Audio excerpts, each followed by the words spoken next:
নমস্কার বন্ধুরা, গোপালে হেসেলে আপনাদের সবাইকে স্বাগত। বন্ধুরা, রোজ সকালে ওই একঘেয়ে রুটি তরকারি খেতে আমার মতো আপনাদেরও হয়তো অনেকেরই ভালো লাগে না। তাই আজকে আপনাদের সাথে এই রেসিপিটা শেয়ার করছি, যেটা স্বাস্থ্যকর তো বটেই, খেতেও কিন্তু অসাধারণ হয় আর ছোট থেকে বড় সবাইকে খাওয়াতে পারেন। তাই চলুন সময় নষ্ট না করে রান্নাটা করে ফেলি। আজকে অত্যন্ত সুস্বাদু আর চটজলদি একটা জলখাবারের রেসিপি আপনাদের সাথে শেয়ার করছি। এই জলখাবার তৈরির মেন ইনগ্রেডিয়েন্ট হলো খুবই হেলদি ডালিয়া। এই ডালিয়াকে অনেকে আবার দালিয়াও বলে, এটাকে আবার ব্রোকেন হুইটও বলে অনেকে।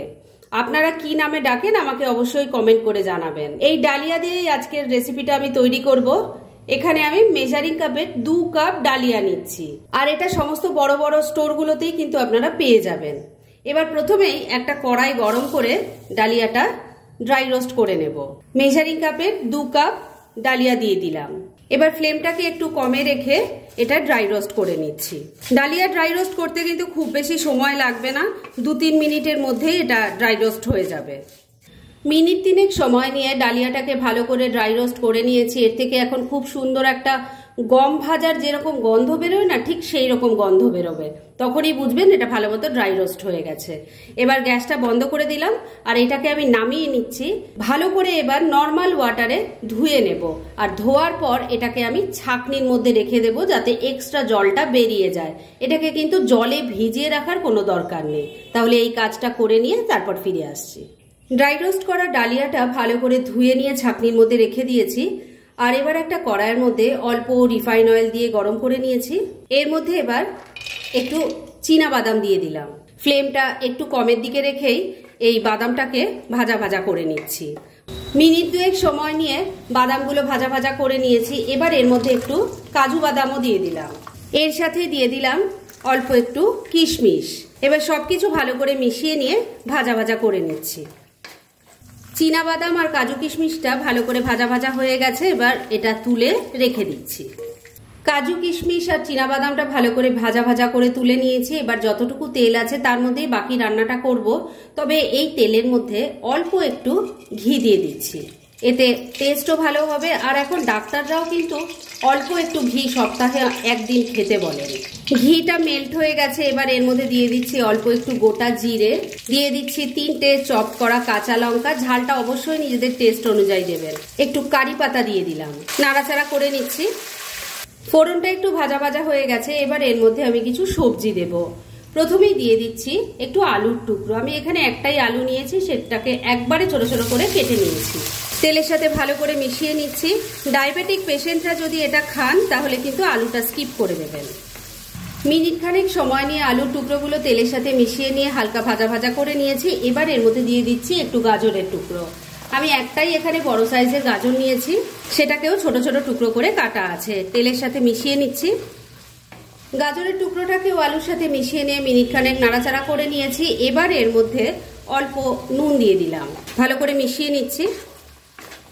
এবার আলু গাজরটা যাতে একটু সফট হয়ে যায় সেজন্য ফ্লেমটাকে লো আর মিডিয়ামের মাঝামাঝি রেখে ঢাকা দিয়ে 2-3 মিনিট রান্না করে নিচ্ছি। মিনিট 3 রান্নাটা হয়ে গেছে। এবার ঢাকা তুললাম। এবার এর মধ্যে একটু টমেটোর টুকরো দিয়ে দিলাম, দিয়ে দিচ্ছি 1 চামচ গ্রেট করা আদা। এবার সবকিছুকে আবারও ভালো করে মিশিয়ে নিচ্ছি। এখানে আমি যা সবজি দিয়েছি, এছাড়াও কিন্তু আপনারা নিজেদের পছন্দ মতো ফুলকপি দিতে পারেন, ক্যাপসিকাম দিতে পারেন, মটরশুঁটি দিতে পারেন, মানে ঘরে যা যা অ্যাভেলেবেল থাকে। বা আপনারা যদি পেঁয়াজ পছন্দ করেন চপ করে পেঁয়াজও দিতে পারেন। সবকিছু খুব ভালো করে মিশিয়ে কষিয়ে নিচ্ছি। গ্রেট করা আদা টমেটো কুচিটা ভালো করে মিশিয়ে নিয়ে মিনিট খানেক আবারও রান্নাটা করে নিয়েছি। এবার ভেজে রাখা বাদামগুলো দিয়ে দিলাম, মিশিয়ে নিচ্ছি। বাদামগুলো ভালো করে মিশিয়ে নিয়েছি। এবার এর মধ্যে জল দিয়ে দেব। আমি এই কাপেই মাপ করে 2 কাপ ডালিয়া দিয়েছিলাম, তাই এই কাপেরই 4 কাপ জল দেব। 4 কাপ জল দিয়ে দিয়েছি। ভালো করে জলের সাথে সবকিছু মিশিয়ে নিচ্ছি। এই রান্নাটা কিন্তু বন্ধুরা খুব ফাস্ট হয়ে যায়, খুব হেলদি একটা খাবার, আর খেতেও কিন্তু খুব সুস্বাদু হয়। ট্রাই করে দেখতে পারেন। সবকিছু ভালো করে মিশিয়ে নিয়েছি। এবার জলটা ভালো করে ফুটে ওঠা অবধি একটু অপেক্ষা করতে হবে। জলটা দেখুন ভালো করে ফুটে উঠেছে। এবার ড্রাই রোস্ট করা আর তারপরে ধুয়ে যে ছাঁকনির মধ্যে ডালিয়াটা রেখে দিয়েছিলাম সেটা দিয়ে দিচ্ছি, ভালো করে মিশিয়ে নিচ্ছি। ডালিয়াটাকে ভালো করে মিশিয়ে নিলাম। এবার এর মধ্যে স্বাদ মতো নুন দিয়ে দিচ্ছি। আগে কিছুটা দেওয়া হয়েছে, সেটা খেয়াল রেখেই কিন্তু নুনটা দেবেন। সবকিছু ভালো করে মিশিয়ে নিলাম। এবার ফ্লেমটাকে লো আর মিডিয়ামের মাঝামাঝি রেখে 4-5 মিনিট ঢাকা দিয়ে রান্না করে নিচ্ছি। মিনিট 4 রান্নাটা করে নিয়েছে, এবার ঢাকা তুললাম। আমি কিন্তু 2-3 বার ঢাকা তুলে নাড়াচাড়া করে দিয়েছিলাম আর নুনটা একটু চেক করে নিয়েছিলাম।